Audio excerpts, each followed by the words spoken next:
What happens when a president who built his campaigns and image on promises of prosperity, toughness, and control finds himself confronted by a nation where polls show growing disapproval, fractured trust, and rising frustration? The latest NBC News survey paints a sobering picture of Trump's standing with the American public. His approval rating sits at just 43%, mirroring past lows and underscoring the difficulty of expanding beyond his loyal base.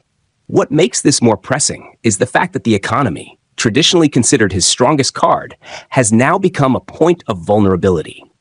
Only 39% of Americans support his handling of inflation and cost of living challenges, while nearly 6 in 10 disapprove of his tariffs and trade policies. For many voters, the everyday reality of higher prices, strained wages, and unstable markets runs directly counter to the confident assurances Trump gave that he would deliver lower costs and renewed prosperity. Instead of relief, they see instability tied to his policies, and that dissonance threatens to reshape how his presidency is judged. The nuances of immigration, another signature issue for Trump, further highlight the complexities of governing versus campaigning. Poll numbers show that 47% of Americans approve of his approach to border security, which suggests that the broad idea of securing the nation retains some appeal. Yet when asked specifically about deportations, support drops to 43%. The reality of seeing families separated, longtime residents targeted, or mass deportations carried out clashes with the campaign promise of focusing on the worst of the worst. This split between symbolic approval and practical discomfort reveals how policies that once energized his base may backfire when applied in real life. Immigration may still be a talking point, but it is increasingly a double-edged sword for Trump, as voters weigh ideals against consequences. Beyond the president's ratings, the poll also uncovers a fascinating area of rare bipartisan agreement: redistricting. Overwhelming majorities, 76% of Republicans and 92% of Democrats, say they want nonpartisan commissions to draw congressional maps. Only 18% believe lawmakers should have control. This consensus reflects a deep national disillusionment with partisan manipulation of elections and a growing demand for fairness in the system. Even as political elites fight bitterly over power, ordinary citizens appear united in seeking reforms that limit partisan advantage. The fact that such support crosses ideological divides reveals both how tired Americans are of the status quo and how fractured trust in institutions has become. But the data also highlight widening cultural and generational rifts. Among young voters, particularly men who lean toward Trump, having children emerges as the primary measure of life success. By contrast, young women who supported Harris placed children at the bottom of their priorities, emphasizing instead independence, career, and personal development. This stark divide points to broader questions about how different segments of American society envision the future, not just politically, but culturally.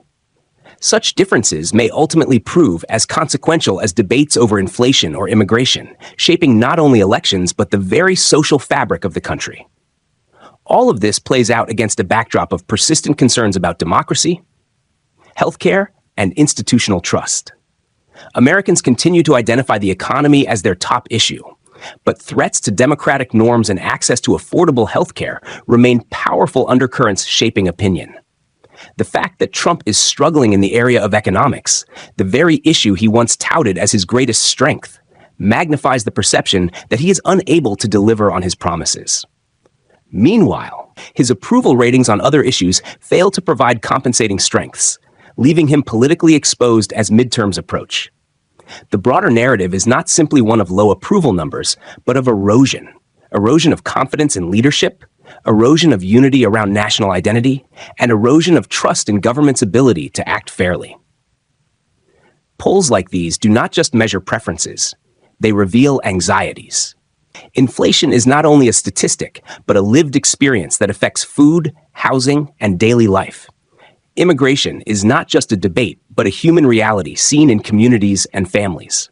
Redistricting is not merely procedural, but symbolic of whether democracy itself can be trusted. These layers of meaning give weight to the discontent showing up in surveys, amplifying the sense that the country is at a crossroads. Trump's insistence on labeling successes as his own while blaming failures on others has limited shelf life. Nearly a year into his second term, Americans are less willing to accept excuses that the bad economy is inherited or that problems are someone else's fault. The policies now bear his imprint, and voters are beginning to judge him accordingly. If frustrations persist, they may not only damage Trump's approval, but also cast a long shadow on Republicans heading into midterms. Discontent with inflation, anger over deportations, and distrust of partisan redistricting could converge into a larger backlash. And so, one arrives at the central question.